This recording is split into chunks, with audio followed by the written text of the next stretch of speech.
here today on Fox Street, Kyhara Tay way. So as you notice, everyone, this has been just recently painted. Kudos to whoever did this. But I want you to follow me. What we also would like is a beautiful mural, artwork. And let's go down here as well too.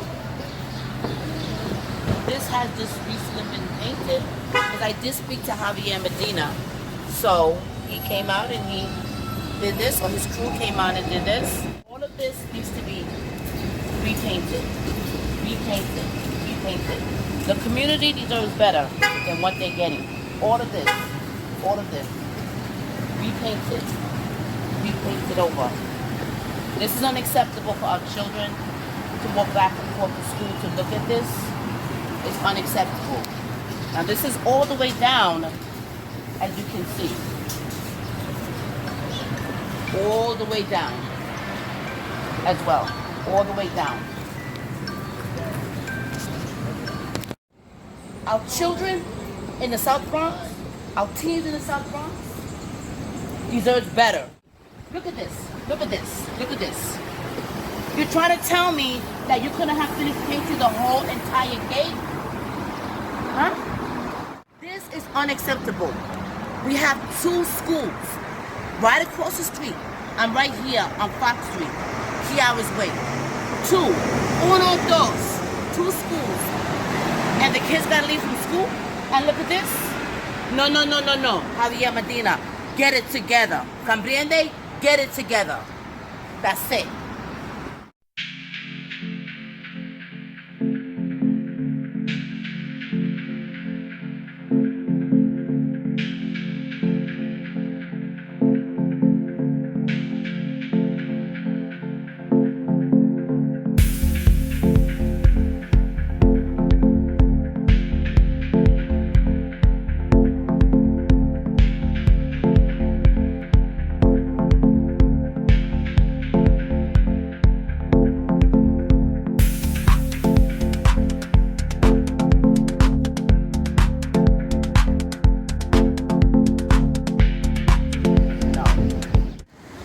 The property owner. If you look at this, this is all scribble scrabble.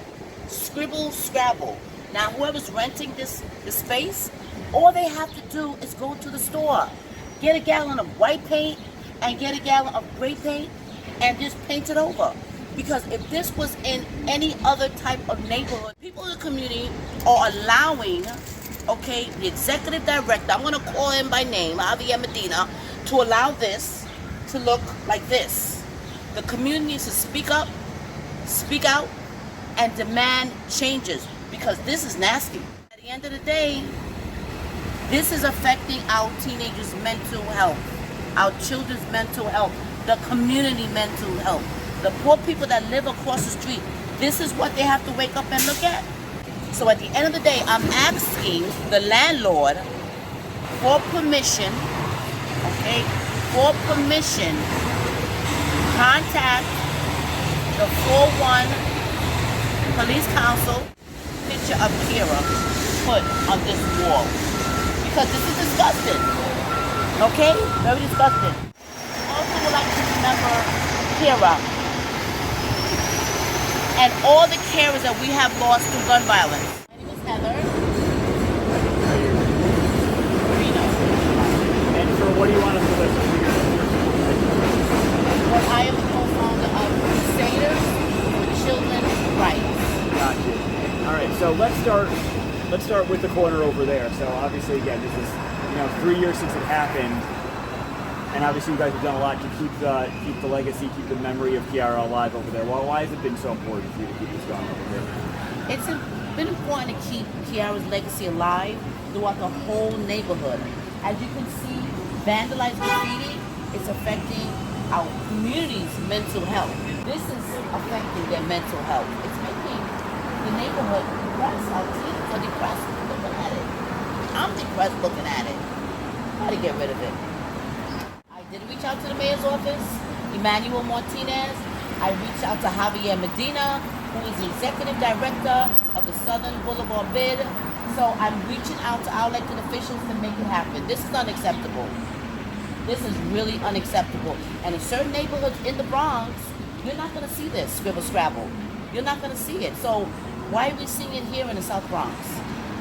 No. And getting sort of the first mural for it, getting something permanent over on their side for Kyhara, you feel like that might maybe would be a first step in this almost? That would definitely be a first step. What do you think that would do, having something like that? What do you think that would do for the area? That would just remind the community that, number one, Kyhara is loved. She will never be forgotten.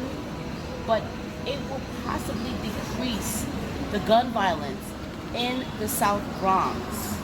We need to realize that we live in a very diverse community.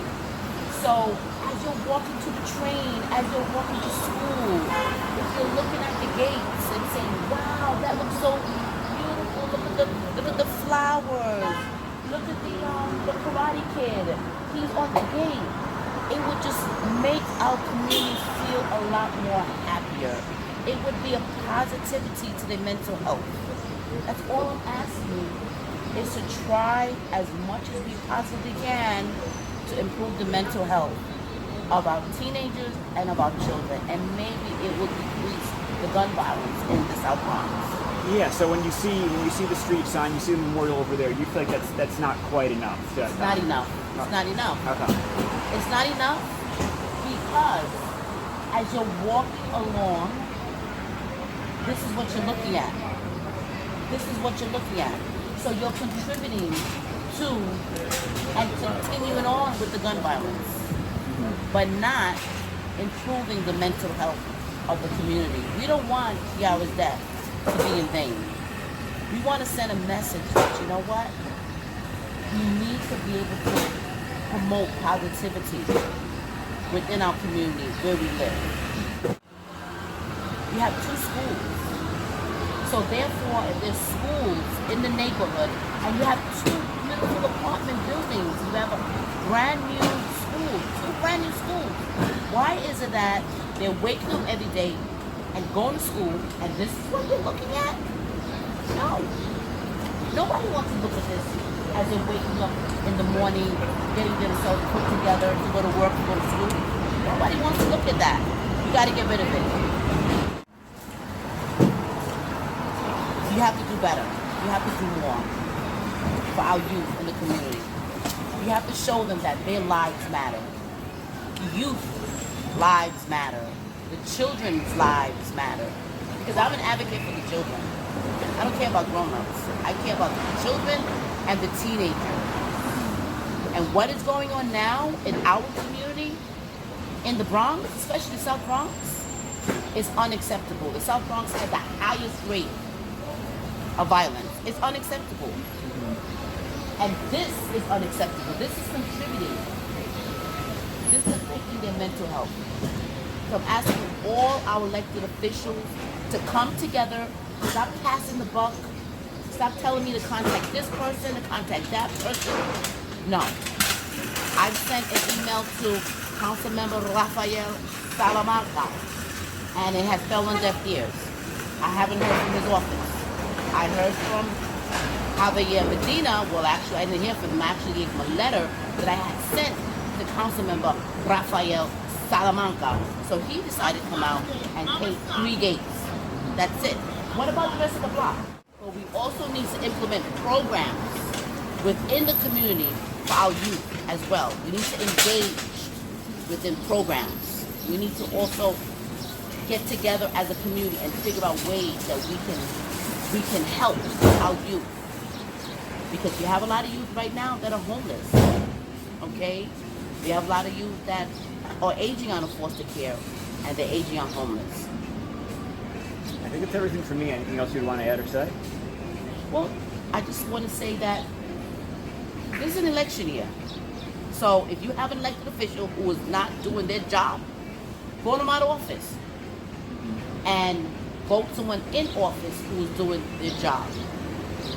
The same energy that people, they put into going to these parties and going to these parades and that's free and standing in line to get food pantries and so on and so forth.